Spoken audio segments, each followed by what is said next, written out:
कोकरू का मांडीवरती घे? अहो हे कुकरूच माझं लाडका आहे. हे कुकरू मी येताना राहिलं नाही तिथं, ओरडत होतो म्हणून त्यासाठी त्याला जत्रेसाठी घेऊन आलो मी. इथं आणलं ते दिवसभर जत्रेतनं फिरवलं, आता मांडीवरती घेऊन चाललो. बघा कोकरू सुद्धा त्यांनी यात्रेला सवयच आहे. 3 लेकरं आहेत माझी. माझा जीव तेवढा लेकरावर नाही, तेवढा माझ्या शेळ्यावर आहे. की माझ्यासाठी ओरडत होतो म्हणून त्याला मी घेऊन आलो इथं, आणि इथून आता यात्रा करून त्याला वापस. बघा बायका पोरांना आणलं नाही जत्रेला, बायका पोरांना आणलं नाही, पण कोकराला जत्रेला.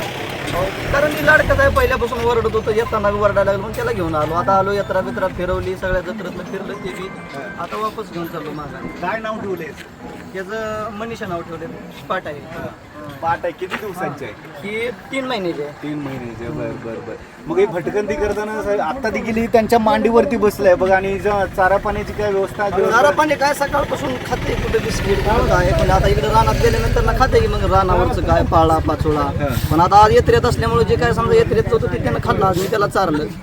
यात्रेत काय काय चारलं त्याला? काय बिस्किट खाल्लं, मेवा खाल्ला, ते चणे फुटाणे खाल्ले असतील, म्हणजे जे काय खाल्लं ते खाल्लंच. पण आता झाली यात्रा, आता ती इथं राहत नाही, गरीब ठेवलं तर राहत नाही. आता चालू याला माघारी घेऊन. बघा म्हणजे मेंढरांना देखील एवढा जीव लावणारा हा समाज आहे.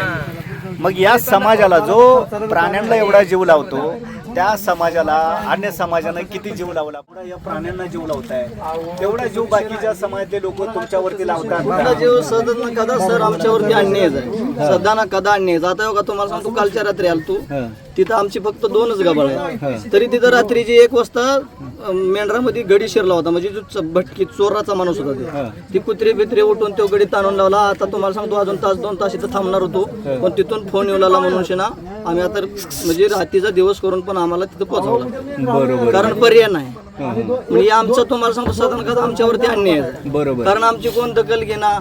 तुम्हाला सांगतो तेवढ्या पुरतं माझं तुझं म्हणते ती आहे का? आम्हाला कोण आहे बी नाही बाप बी नाही. आता तुम्हाला सांगतो यात्रेला सुद्धा येण्याची आमची मनस्थिती नव्हती, पण आम्हाला असं आहे की वर्षातून एकच वेळेस यात्रा आहे. आम्ही दिवाळीला येत नाही, पण आम्हाला यात्रेला यावं लागतं. कारण आमचा पहिल्यापासूनच आमची यात्रा आहे, म्हणजे आम्हाला न कळत तेव्हापासून यात्रा पूर्णपर आहे. आम्हाला येवंच लागतं, आणि आम्ही जत्रेतनं देवाला आल्याशिवाय आमचं सळलं बी लागतं. बरोबर. वर्षातून आम्हाला 100% एक बारी यावं लागतं. पण तुमच्या बायका पोरांना यायला भेटत शक्य आहे का सर?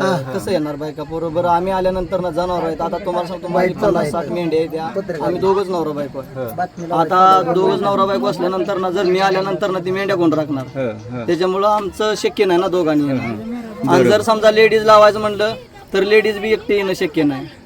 समजा आपलं इथलं देवाचं काय कार्यक्रम असेल ती तिनं करणं शक्य नाही, कारण आपल्याला येवंच लागतं. बरं, एक शेवट